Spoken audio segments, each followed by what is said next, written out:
Greetings from Dildo, Newfoundland. I don't know. Is there a place called Dildo?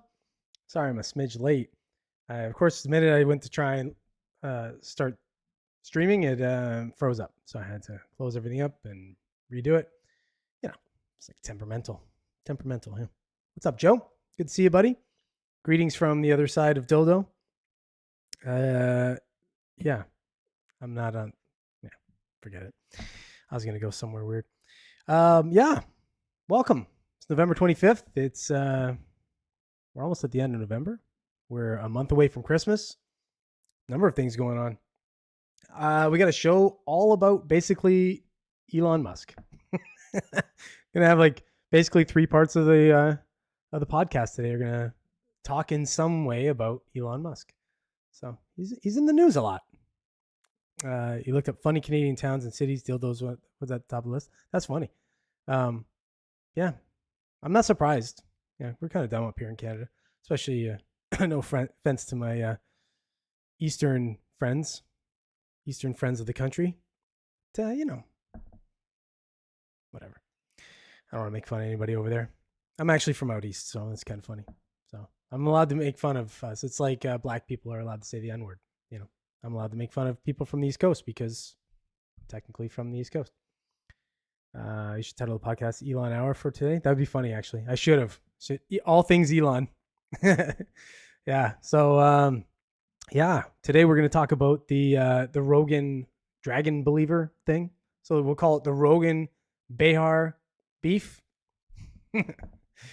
Sometimes I think some of these people will pick Rogan to talk about just to try and elevate themselves in some way, but it's a dangerous game when you're going against the number one podcaster in the world, because he's got a bigger audience than you do, and you're talking shit about him, and he leans into it, and he's a comedian, so he takes everything as a joke. He doesn't take things too offensively. So it'd be nice if this were the end of the View, but I doubt it. But we're going to talk about that. Also, we're going to talk about potentially the end of something would be nice. Elon maybe, fingers crossed, might buy MSNBC. I don't know. I think he could be talked into it. It's for sale. If he does, that'd be amazing. He can some of these knob commentators on that whatever you want to call it, outfit, channel, propagandist, broadcasting network. I don't know, whatever you want to call it. But yeah, we'll talk about that. Also, we're going to talk about the DOGE connection, we'll call it. The Vivek Elon dream team connection, what that means, what they're going to do, how that may affect the economy short and long term. We'll talk about it. Also, we'll talk about Bitcoin surges, why it's surging so much. That kind of relates a little to Elon as well. He's been, talking about doing cryptos on the on X as a platform, kind of like what they do with WeChat in China. So this could be a big thing. Maybe I know if people that have owned Bitcoin now up till this point are pretty happy with how it's going. I've got some friends that own Bitcoin. I don't own any of it. I own some cryptos, but sadly not Bitcoin. But we'll talk about it. And lastly, we're going to talk about $55 billion worth of cyber attacks in the UK over the last 5 years. Pretty crazy what's going on with that. People are cashing. They're cashing bank against a lot of these companies that are getting hacked. It's all around the world, but it seems to be a problem in the UK. We'll talk about it.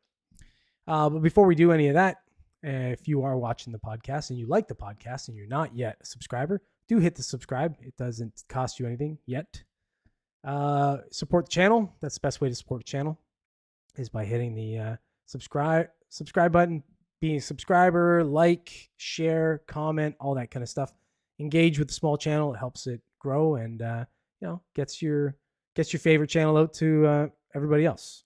If this is not your favorite channel, but it might be one of them. I don't know. I might be somebody's favorite. I definitely am somebody's favorite. I don't know if I'm anybody watching's favorite, but I'm somebody's favorite. So if you do like the channel, that's the way to support it. Jump in the comments. Say what you want about me. Say some negative things, say positive things, whatever you want. Just say stuff. And if you miss any part of the podcast in full and you don't want to watch it all the way through, I understand. You can catch smaller doses of it during the week between Tuesday and Sunday, 5 o'clock. I drop them random days. And obviously share, all that kind of stuff. What's up, Charlie D? Hello, sir. We have a new jump into the chat. Good to see you, buddy. Yeah. Well, you got Chris. Chris, that's Charlie. Yeah, Joe's not very good with names, but yeah. So yeah, without further ado, let's get into the first topic. Where's Robert today? Robert's not on the chat. He's probably sleeping. It is late where he is. Where are you at, Charlie D? Is it late where you are? Okay, let's hold on. Let me just plop this up. I'm not set up yet. Boom, because like I said, I had to restart everything. Plop this over. All right, so no doubt you've heard by now. I think it was November 21st or something like that. Joey Behar on the dumpster fire of a show, The View, was talking about Joe Rogan believing in dragons, trying to disparage Joe Rogan to her audience of 6 people. That audience, that's a declining audience for The View. I mean, are they getting new viewers, or are their viewers getting in their 80s, 90s, and 100s and dropping off? So not a good fight pick to pick a fight with Joe Rogan, but who knows? Maybe she's trying to do it to bolster the View's viewership. She is definitely a clown, Charlie. Let's get into this first thing here. So this is Fox News. Fox News is okay. They're just part of the MSN, so mainstream media. So let's see what they have to say here. The podcast host Joe Rogan mocked The View by changing his description in social media after they claimed he believes in dragons. View co-host Whoopi Goldberg, dumpster fire, opened a segment on Thursday by discussing a recent poll showing many young Americans get their news from social media influencers who skew towards the political right. No, they don't skew towards the political right. They skew towards common sense, which just happens to belong on the slight right of the political scale at this point. When you move the Overton window so far to the left, people have to move over to the right just to get back to the middle. So that's what it is. So let's get it right a little bit. Co-host Sarah Haynes responded with a PSA urging viewers to be skeptical, particularly in this era of misinformation and AI. God, I hate that term, misinformation. And that when you see something that really pisses you off, you should triple check that one. I think that's why people like our show. No, nobody likes your show, you dumpster. Co-host Joey Behar replied because they know that we are checked by ABC News. Yeah, I know, because they're so credible, that ABC News. We're checked by everybody, Goldberg agreed. Yeah, if we're wrong, we have, the legal note here, Behar added, referring to co-host Sunny Hostin's legal background. Behar went on to lament that as a country, we went from Walter Cronkite basically to this guy, Joe Rogan, who believes in dragons. I checked it. Okay. Yeah, you went from a news media that didn't have social media for anybody to just fact check you lively to see on the live to see if you're full of shit, to just have to believe who's on TV, because everything on TV is true, right? Let's see what else. Yes, I did, Behar responded, and also thinks that dragons, like I guess dinosaur-y type of animals, roamed the earth when people did. So this is a type of really, really bad information that's going out there. But it's possible Donald Trump did roam the earth when dinosaurs were here. Oh, God. That's hilarious. I wish I saw that when they were broadcasting that. I wish I was one of the 7 people that watched, because that's a hilarious joke. The podcaster responded by sharing a clip of the conversation and wrote, "That's my new official X description. His bio description on the X platform at the time this article was written reads Dragon Believer," which is hilarious. It's just leaning into it. It's basically a big fuck you. You're stupid, and you're not gonna bug him. Which is weird though that he even knew about it. Somebody must have told him, because he doesn't really pay attention to shit like that usually, or at least he says he doesn't. Rogan, who talks with a wide variety of guests about hot button issues and esoteric theories, has talked about dragons on his podcast numerous times. Noting that stories about dragons are something found in multiple creatures around the world, he has spoken from some guests about whether they're based on some large reptilian creature or a late surviving pterodactyl that didn't necessarily breathe fire like the dragons of myth. We have Komodo dragons. You know what I mean? Like the idea that they're dragons, basically fucking alligators and crocodiles are little dragons. They don't fly or anything, but you know, these are all in the same sort of vein. The idea that there maybe was some type of bird that was like a Komodo dragon type bird or something that would look like a dragon of some sort is not a stretch in any regard whatsoever. So it's just lowbrow, idiotic people trying to get a little clickbait, I think, by just mentioning Joe Rogan in something like that. You're gonna get, you know, you're gonna get some laughs from the 80-year-olds that think you're funny already, and the others that are just too stupid to know any better might laugh too. You know, I'm guessing she got her very small element of her viewership happy about picking on Joe Rogan.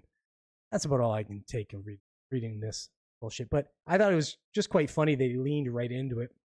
You know, as if you're gonna touch him, as if your clown network is gonna touch him. What do you got? Viewership of like 600,000 or something, maybe. Rogan's like 12 million. It's gonna really affect him here. So I'm sure he's really hurt by you calling him a dragon believer. Maryland, eh? That's cool, buddy. We still have dragons, the Komodo dragon, the other ones, exactly. Love the view. Just put it on mute and enjoy the view, so to speak. Is there a sexier set of women on TV? Oh man, I know. They're quite delicious to look at. Actually, it's oddly enough, there's that one chick that was on it a little while ago, a blonde chick or something like that, younger chick, not so bad looking. But what's the regular? I don't even know who the regulars are at this point. I know 3 of them. I know Sunny Hostin, I know Joey Behar, and Whoopi Goldberg. The other 1 or 2 or whatever, I honestly don't know. I remember there was the one politician's daughter was on it for a while or something like. Maybe she still is. I don't know. But I don't watch cable TV, right? So for me to watch The View, the only time I catch anything to do with The View would be something this, like reading something online or catching a clip of somebody making fun of it. Timcast does more than The View by a lot. Oh yeah, exactly. It's funny. Timcast does more than probably a lot of cable news shows. Not the top ones, obviously, but we're in a different age. Yeah, I have seen Sister Act. Have you seen Ghost? Come on. Whoopi Goldberg, big time, big name actress, really good. Surprised that she went away. She was just a really good actress. Like, not at all bad. The opposite of bad. Very, very good. Very good. All right. Cool. Let's get on to the next thing here. We're gonna go into our into our Elon Musk set. We'll say. Start right away.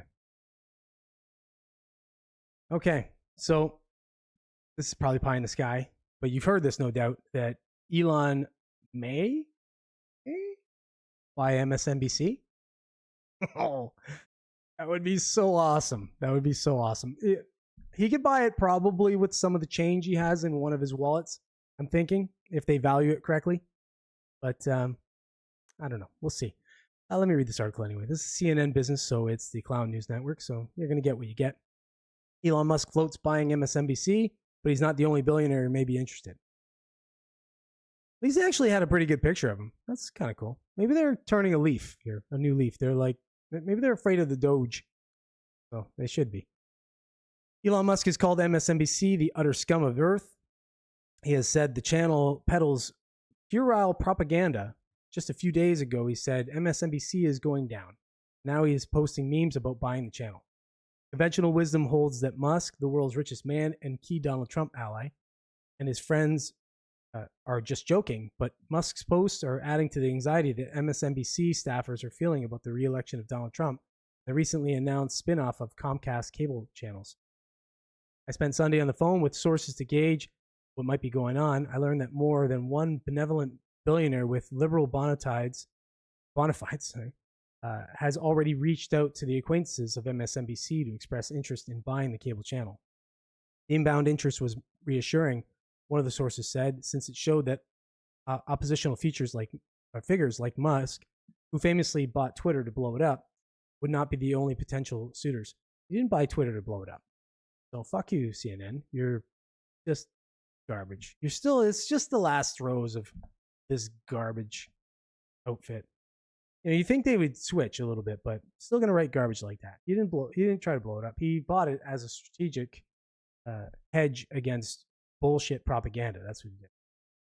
But contrary to claims that Trump's allies are posting on X, Comcast has not put a for sale sign on MSNBC's door. Comcast chief Brian Roberts really wanted to sell the liberal cable news channel. He could have done that already. Instead, he is moving MSNBC and a half dozen other cable channels into SpinCo, pure play cable programming company. The hope is that spinning off the pressured but profitable channels will boost shares of both Comcast and SpinCo. I don't know how Comcast is still a company and how they're still doing anything with cable, but hey, shit, man. That's a trick. Comcast says the transaction will take about a year. At that point, could someone swoop in with bid for MSNBC? It's complicated. SpinCo is structured as a tax-free spinoff, and immediately divesting an asset would have tax implications that could forestall any such sale. Okay. Let me see. Musk allies pile on. That said, Musk's post shouldn't be ignored. He famously foreshadowed his pursuit of Twitter with a tweet that asked, "How much is it?"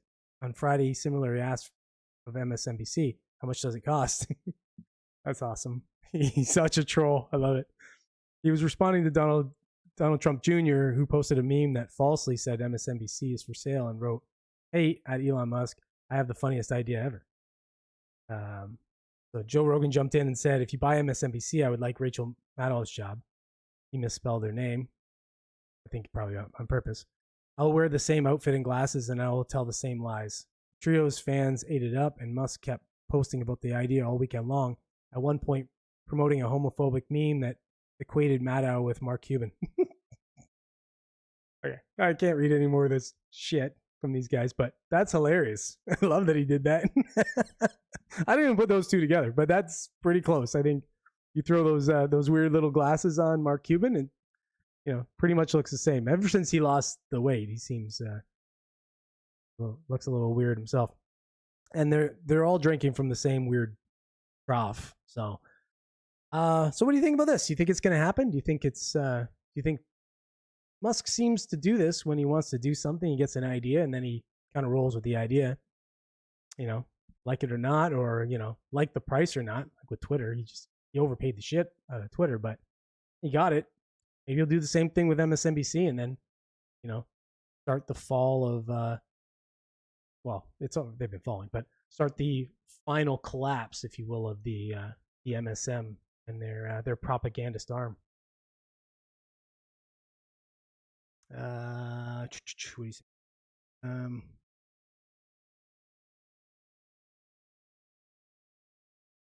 Black Jew.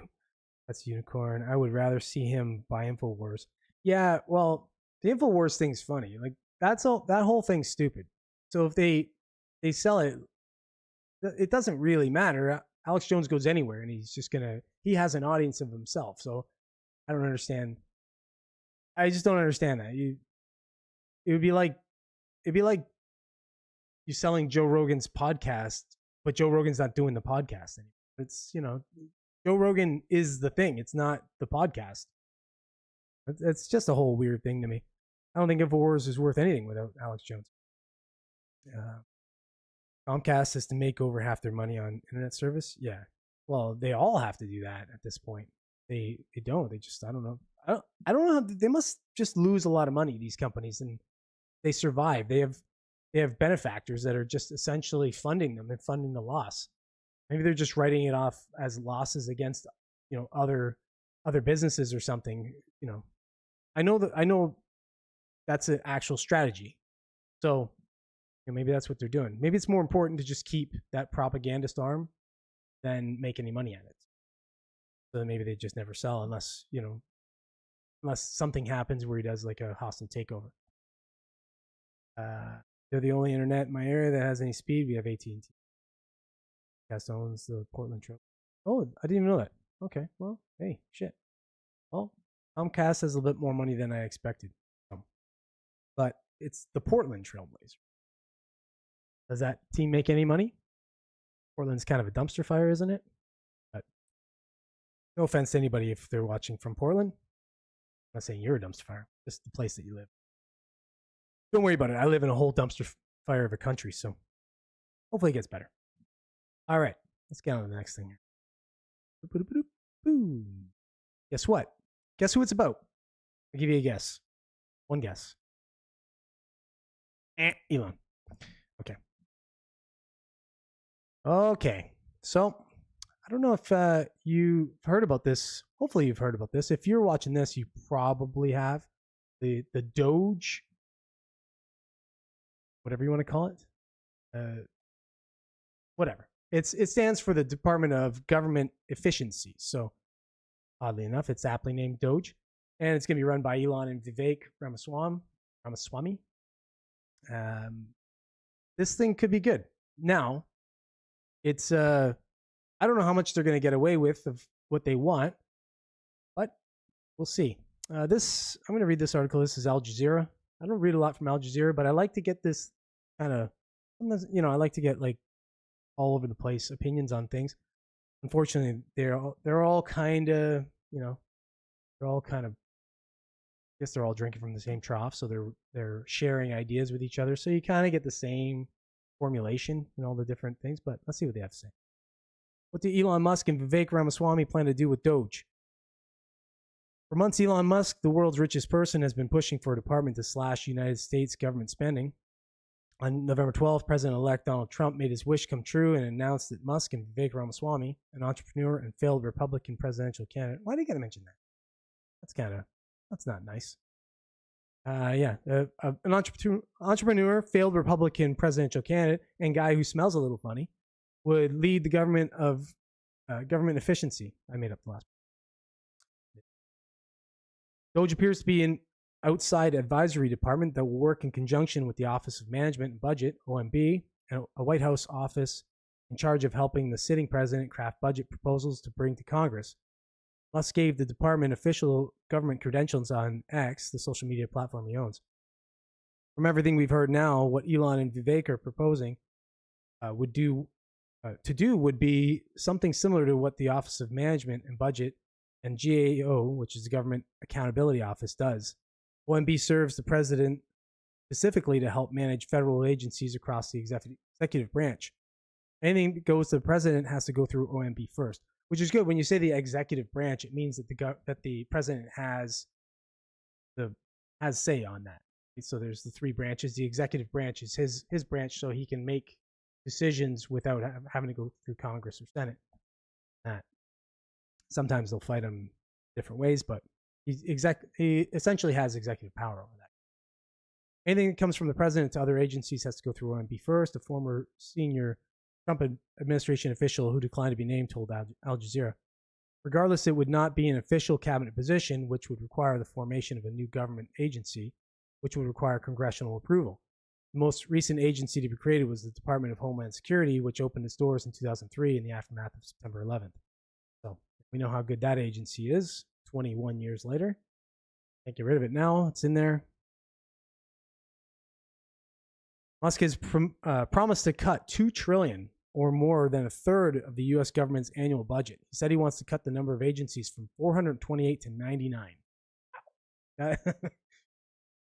I don't see that happening, but hey, aim high. Aim high. Maybe you cut 150 of them. He's still be a good chunk. Last week, he shared on X an old interview with Milton Friedman, in which the economist lists the government departments that should be scrapped: agriculture, education, commerce, adding Milton Friedman was the best, a post that is being read as things Musk would like to do. Ramaswamy, who will lead the office, said he wants to cut 75% of the federal government workforce. Federal government employs roughly 2 million civilians. A 75% reduction would mean that 1.5 million people would be out of a job. Quick math, Al Jazeera. Which experts said will strip down a range of services from food stamps to defense spending. To boost the effort, Trump ally and Republican Congresswoman Marjorie Taylor Greene has been picked to lead a DOGE subcommittee in the House of Representatives, in which she is to outline plans to fire government employees. The subcommittee has yet to be created. I kind of wish now that Matt Gaetz isn't going to be the Attorney General, I would kind of wish he would be leading something like that. Just, I don't know. Marjorie Taylor Greene just has that stink on her now because she attached to the whole, whatever that it was called, the whatever, I can't remember what that conspiracy theory type bullshit. For a while she was attached to that, so I'm sure you'll hit me in the comments, you'll let me know. But yeah, I kind of wish it was him over her. I'm not gonna read anymore. This goes on for a little bit. It's a little bit of a wordy article, but yeah, you can see that the idea of this DOGE committee is to try and cut government. That was what Vivek ran on, slashing the government, which is not going to be a big, it's not going to be a popular thing for a lot of people, obviously, if they lose their jobs, the government. But, if you're going to cut a bunch of jobs, but there'll be other jobs, I think they'll be created. So I think you don't get a wash, obviously. You can't have a wash, but I think you get a decent amount of, where you can clean it up to have more efficiency, where there'd be more budget, maybe related into getting better and different jobs for some of these people that don't deserve to necessarily lose their job. Because I'm sure there are good people in some of these garbage departments that it would be good to keep them somewhere. But yeah, we'll see how these guys do. I don't know. This is it looks great. I'm all for it, obviously. I just have guarded optimism at this point. So we'll see. Let me know what you think in the comments. You think these guys, these DOGE boys, are going to get this done, or is this just a lot of bluster? St. Joe?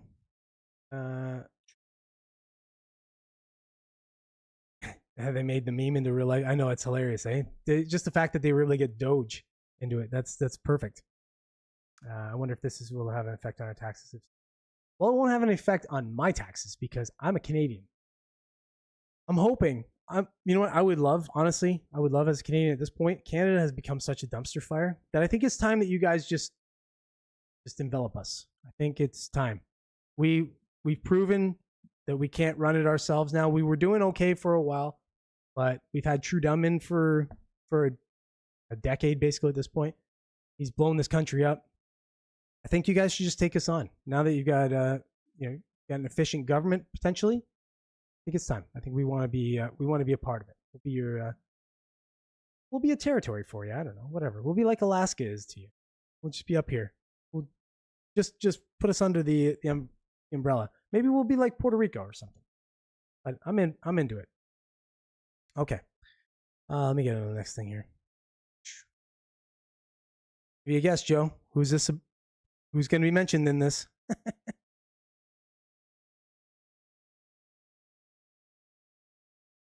Okay, so Bitcoin has just had a run. I mean, if you own cryptos in any sense, then you've watched and they've all had a pretty decent run up. As Bitcoin and Ethereum and the top guys get run ups, all the rest of them move up along with them. And Dogecoin, my God, Dogecoin has been jumping now with speculation of what that means with Musk and new government and that kind of thing. But let's talk about Bitcoin at this point. I'm gonna read this article. This is Forbes. I like Forbes for money stuff. I think they're pretty good. Let's see what they have to say. Elon Musk just quietly confirmed a huge Bitcoin and crypto price game changer. Bitcoin has surged back toward the psychological 100,000 per Bitcoin milestone after wild swings following a series of earth-shattering leaks. Bitcoin price has rocketed higher since the election of Republican Donald Trump, whose administration is predicted to trigger a Bitcoin price tipping point. Now, as Tesla billionaire Elon Musk issues a super fast U.S. bankruptcy warning, the ex-owner has quietly confirmed a Bitcoin and crypto market game changer. So I think what you're seeing, before I get a little more into this article, I think a lot what you're seeing is people are afraid. Obviously, when you're speaking about bankruptcy, you're speaking about getting rid of a bunch of jobs in the U.S. government. There's going to be some market turmoil, especially for the first little bit. People are looking for a hedge. They're looking for a place to put their money that isn't tied into fiat currency. So the best idea that they could have would either be gold, or some people do real estate and such, but cryptocurrency. But unfortunately, I've said this a number of times on this podcast, that cryptocurrency now, because of the ties into ETFs, things like that, and legitimate trading with Bitcoin, with major companies, major hedge funds, things like that, it's tied to the market. You see a lot of that. You see when the market's going up, Bitcoin's going up. When the market's going down, Bitcoin's going down, and some of the other cryptos. It's not completely tied perfectly, but there's definitely, it correlates. So it's, in my opinion, it's hard to say that it's a hedge. And again, I'm not giving you any advice necessarily to do with cryptocurrency or any kind of investing on this channel whatsoever. So take what I say with a grain of salt. Okay. Go down. We got to skip down. Musk sparked a fresh round of speculation over payments on the social media company he bought, rebranded from Twitter, when he shared a screenshot of the app that included a Bitcoin button, looks like. My speculation that a $sign or Bitcoin button is used for sending money to someone as part of X payments. App researcher Nimi whatever post on X, to which Musk replied, true. Confirmation pushed up the price of the meme-based Dogecoin, which has long traded on expectations that Musk could expand support for the cryptocurrency to X. X, which Musk plans on developing into an everything app, similar to the Chinese-based WeChat, has been quietly acquiring money transferring licenses across the U.S. over the last couple of years. So that's the funny thing. People don't realize that Musk was doing, like, this idea that he bought Twitter, now X, as just kind of like this dumb play. People were like, oh, he just wasted all this money on Twitter just because he's got a ton of money. He's not an idiot. He had ideas. He didn't just do this willy-nilly, like, oh, I'm going to throw $44 billion into free speech. He had an idea. He had ideas behind it. Guys like this don't operate like that. They look like it. It's funnier to look like they do. It's almost like the drunken master. They're a martial artist that looks like they're drunk. They know what they're doing. He knows what he's doing. So he's not a billionaire on accident. Since Musk bought Twitter and rebranded it to X, there has been widespread speculation that he could add support for Bitcoin, Dogecoin, and other cryptocurrencies such as Ethereum and XRP in a similar way PayPal did in late 2020, kicking off the 2021 Bitcoin price boom. This is, Dogecoin. You can see what Dogecoin's done. Jumping again. Dogecoin's a weird one, though. It's a nonsense, just a meme coin. And unless they throw some, like, at least with like Bitcoin and some of these other ones like XRP, Stellar, Ethereum, they have usage. Like, they have actual real world usage. They're developed for a reason. They fulfill a need. Dogecoin was just a meme. It was just fucking dog coin. So this one kind of gets me. I never bought it. I never got behind this thing. I wish I did now, but the Dogecoin price has surged towards its 2021 peak in recent weeks as the Musk-backed U.S. Department of Government Efficiency, or DOGE, has caused interest in the cryptocurrency that shares its name to skyrocket. Musk's campaign against excessive U.S. spending resulted in the creation of the DOGE, which Musk has said he believes could strip $2 trillion from U.S. spending, which would be massive, obviously. But again, like I said in the last segment, we'll see. We'll see if they're able to do that. But for right now, this is great for you Bitcoin holders. I'm jealous. I got friends, or at least a friend for sure, that holds Bitcoin, which is lucky for him. But yeah, I don't know where this could go. At this point, Al, I mean, I don't think we're going to see necessarily a cap, like a ceiling on it, till maybe early next year or something, just based on, if you're looking at based on speculation stuff. Once Trump gets into office officially, maybe there's a bit of a correction. It always does that. But again, this is not a financial channel, so don't take advice from me. Finance, this one. Do your own research. You're saying there, my Pi coin has shot from $40 to $67.73 since Trump won. I don't know if it's good or bad. All I know is I have 3008 when main net launches of roughly 3150. That's life changing. Even if it drops back down to 40. Yeah, buddy, that's some big money. What is that? 180,000? Like that? Yeah, that's some big money, buddy. That's oh, congrats, bud. I hope it works out. Is my math right? Say 70 times, yeah, that's like 200 grand, roughly. Yeah, that's some big money, man. Pay off your house, whatever. Yeah, there's definitely some money to be made in crypto. It's just so volatile, though. I have it. I hold it. I hold crypto. I hold a stock right now that was funny. Up to like a month ago, I thought it was a throwaway stock, HODL. And my buddy and I bought it. I bought it on his whim, and then he was talking about it, watching art. But he was talking about it, and then I go and look at it, and it's up a bunch. So I'm like, all right, well, this is a throwaway stock for me, and that's so I don't know. Like the crypto stuff, I have crypto. Like I said, I'm just kind of holding them. We'll see. If it goes somewhere, goes somewhere. If not, well, I didn't spend that much money on it, so kind of like a flyer for me. You think 200 grand buys a house in America? 200K will just get you on the other side. But yeah, that's true. Well, I said pay off to buy you one. Pay off where you're at with that. But well, if you do it right with 200K, if you invest it properly and stuff, it can really kind of get you ahead pretty good too. Just have to invest it properly, make an extra 20, 25 grand a year on that. Do something else. Yeah. So, but either way, 200 grand in your pocket's better than 200 grand not in your pocket. Sage words of wisdom. Okay, let me get on to the next thing. And final.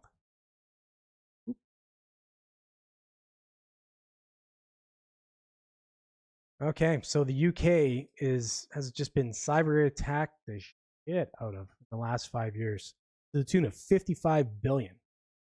Brutal. Like cyber attacks are on the up, obviously.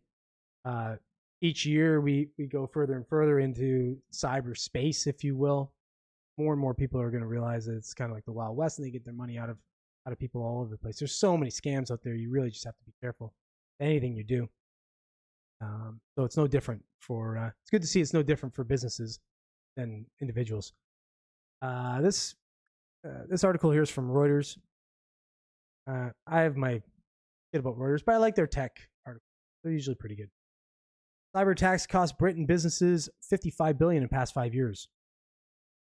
Cyber attacks have cost Britain businesses around £44 billion or 55 billion American in lost revenue in the past 5 years, with 52% of private sector companies reporting at least one attack in that time.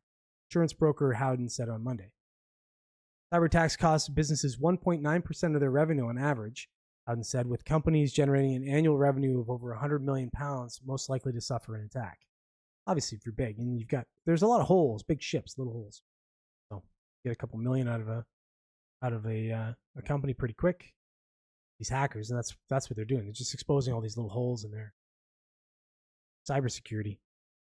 The most common causes of cyber attacks were compromised emails at 20% and data theft at 18% of cases, Howden said. However, only 61% of businesses were using antivirus software and only 55% were using network firewalls, Howden said.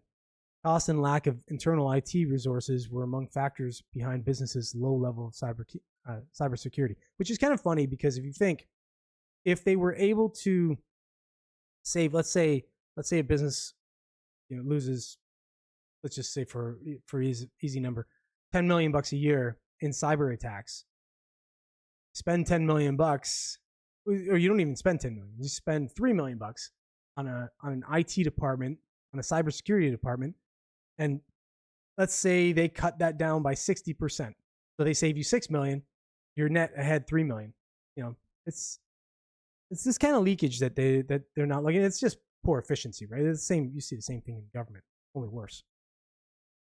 Cybercrime is on the rise, with malicious actors continue to take advantage of cybersecurity vulnerabilities, particularly as firms become even more reliant on technology for their operation, said Sarah Neelan, head of UK cyber retail at Howden. Howden's findings were based on a survey of 905 UK private sector IT decision makers conducted for the broker by YouGov in September.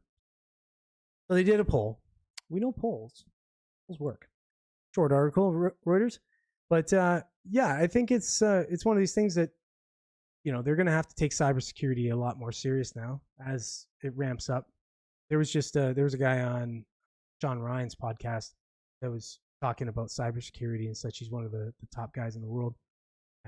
Just poking holes. He goes and shows people. Like he showed Sean Ryan all the holes he had in his cybersecurity for his situation. But it's yeah, for the average person, it's very easy for a hacker to get your stuff, but you're too small balls for them to go after you, luckily. But these companies, so easy. You just go after them. They can get a couple $1 million out of a company.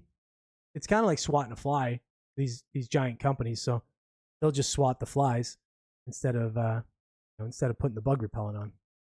But hey, hackers got to hack, I guess. In here, I'm probably just gonna cash out half. Yeah, well, that's a smart thing. That's I mean, that's always you have to have like a number when you're investing.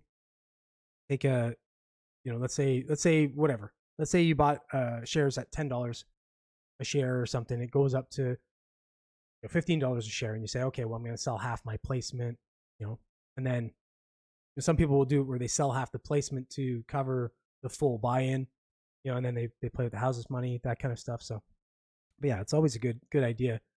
Like I've talked about it on the channel a couple times about Bitcoin. Back in the day, like I remember I was actually buying penny stocks and junior miners, things like that, back in 2007, 8, somewhere in there, right around the crash, or just after actually. Maybe end of 2008, might even been early 2009. And I saw an article on MSNBC, oddly enough, about Bitcoin. And they were doing like this expose on it. They were talking about it. And Bitcoin at that point was trading, I think, around $5 a Bitcoin or something like that. And I thought it looked weird. I'm watching the show and I, admittedly didn't really understand. I thought it was just weird. At that time, I was getting into finance. I was becoming a little bit of a finance guy, but not too much. And so I thought it was odd, and I didn't know what it was about. But I thought about taking a flyer. And had I taken a flyer, I would have bought probably 1,000, maybe 1,000 Bitcoin or somewhere around that mark. So it would have been about $5,000. But I say to people all the time, I'm like, I never would have made it. I wouldn't even have made it probably to 10,000. It would have had to be one of these things where I wasn't watching, because it would have gone up to $5, $10, $20 or something like that. And I would have sold half my placement, discipline, and I would have held on to a bunch. And then it would have got up to maybe $100 a share or $100 a Bitcoin.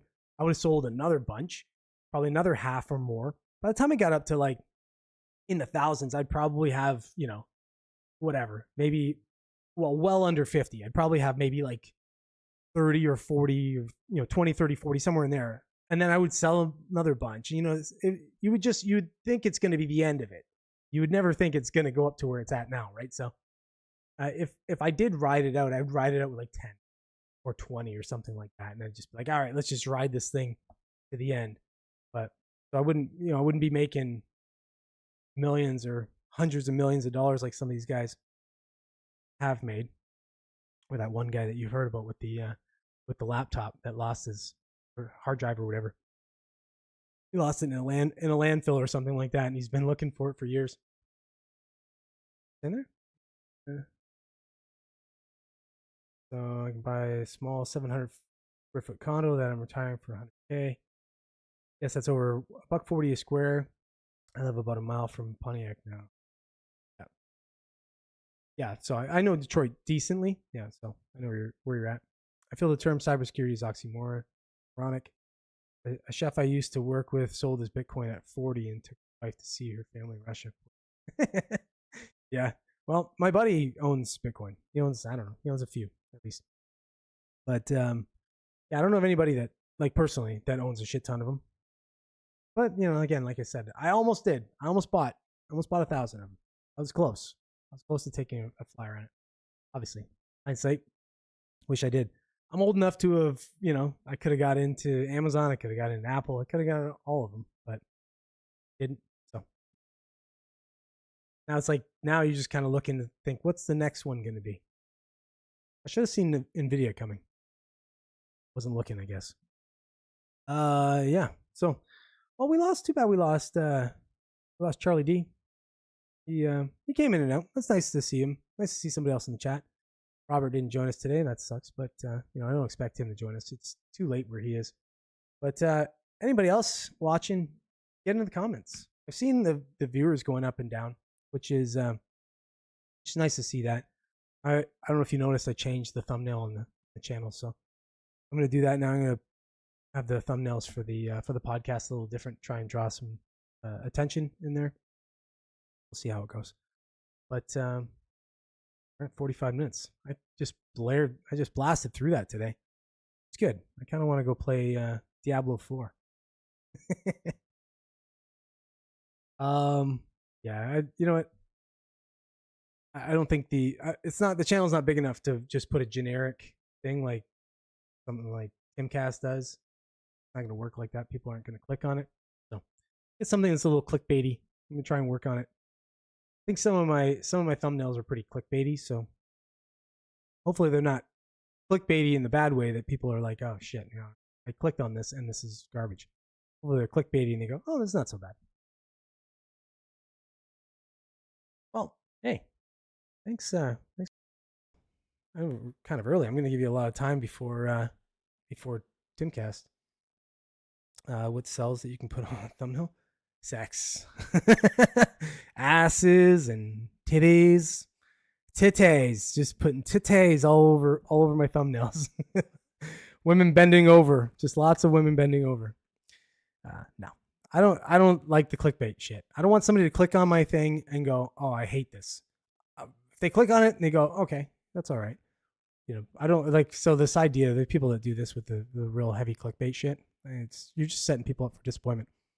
It's kind of like online dating, where people use all the filters and shit, and then you meet them in person, and you go, "Fuck, man, geez, you look like an orangutan in person." But so and then I appear, buddy, and then I appear. Here's your orangutan right here. They click on the thumbnail and they go, "Oh fuck, this guy! I've seen this guy before." Shit. No. All right. Well, that's it. Hey. For everybody that did watch the podcast, thanks for watching. If you like the podcast and you want it to keep going and you're not yet a subscriber, do hit the subscribe. It doesn't cost you any money until I start charging you. I won't. Yeah, and if you like the podcast and you want to get it out more, you should share it with your friends.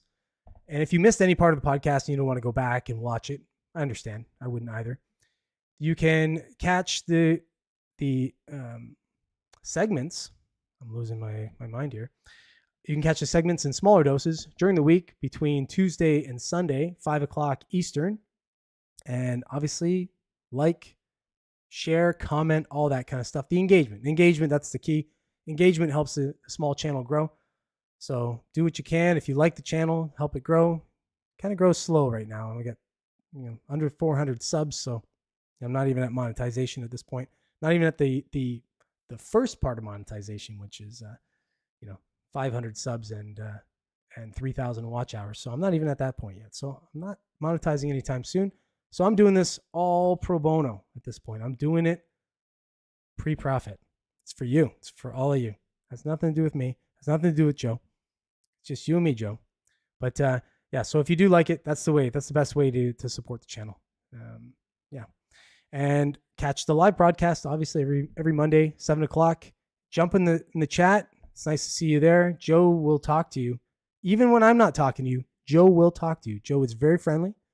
He doesn't bite. And Robert will talk to you when Robert's here. He's very friendly as well. Charlie got in the chat today. He might talk to you. I don't know. I don't know if Charlie watches often and he will jump in and talk to you, or if Charlie's a one-time in. Who knows? He's from Maryland. So isn't Maryland very liberal? I feel like it is. So who knows? He might have hit the wrong channel and be like, oh shit, these guys are a little bit leaning right of center. So, but it was nice to see him either way. I'll put a playlist on repeat, and then I'm at work up. I'm at work to up that time. I mean, I nibble. What are you talking about? Oh, you're just still working on Transcend. I am. I am barely transcending. It's a constant thing. I'm constantly transcending from the monkey I am. But yeah, but we'll continue to transcend. We'll transcend next week. We'll transcend the week after. The week after, probably not the week after. I think that I don't know. We're getting close to Christmas, so we'll have to see. The watch hours. I know. Yeah, I got a couple videos that get me a lot of watch hours, and then, but the problem is if you put a short out, shorts don't count for the watch hours, and it does the year thing, right? It does a rolling 12. So, I've gotten pretty high up on a rolling 12, but then some of the videos drop off, and then I get throttled down a little bit, so whatever. Yeah, if you put it on repeat, that would be cool actually. If it worked like that, I would do it, but. Yeah, unfortunately, the algorithm catches on to that shit. I'll just go ask all my friends to watch the channel. Just watch the channel, get me up to the. I'm sure people do that. I know people pay these firms and stuff to do that kind of stuff. I would never do that. Fuck that. I did a thing on my other channel where I did a contest to try and jump the subscribers right away, and that just screwed my channel up. I would suggest you never do that because it's not organic. You need the organic growth. If you get this, whatever, what's the word I'm looking for?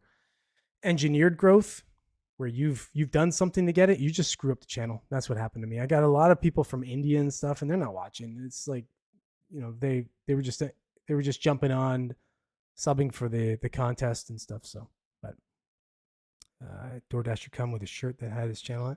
Oh, that's a good idea. Yeah, I mean, I wouldn't be opposed to doing that, but at this point now, I just feel I'm too small to bother advertising like that. I would consider doing a Google advertisement or something, but I don't know. My other channel more than this one, I think. Just like I told you, the other one, it's more, I do funny videos and stuff like that, so I kind of enjoy doing those. Canada, yeah, that's true. We're a little India over here. It's especially in the area where I'm living. It's it's definitely a lot of immigration from one part of the country, or the world. Sorry, not one part of the country, one part of the world. All right, that's it. I'm getting out of here, man. I'm gonna go do my thing. I'm gonna go play some Diablo 4, and you're gonna watch Timcast. Thanks for watching, everybody. A couple of viewers that are still straggling with us. Thank you. I wish you'd just jump in the chat, and then we'd know you're there. The only way I know is by looking up and seeing that you're here, but you're not talking. So jump in the chat, say hello. We'll know you're there, and we'll say hi, and then I'll know you're a watcher. I don't know who the longtime listeners are other than Joe, Robert. There's Art, there's a couple other people, but you guys are the real ones. So, but okay. So I'll see you next week, Monday, 7:00. Look for me. Other than that, look for the videos. They're going to drop this week between Tuesday and Sunday at 5:00 Eastern. And again, share and like and all that kind of stuff. Until next week, thanks for watching. I'll see you next time. See you, Joe. Have a great week, buddy. I'll see you next Monday.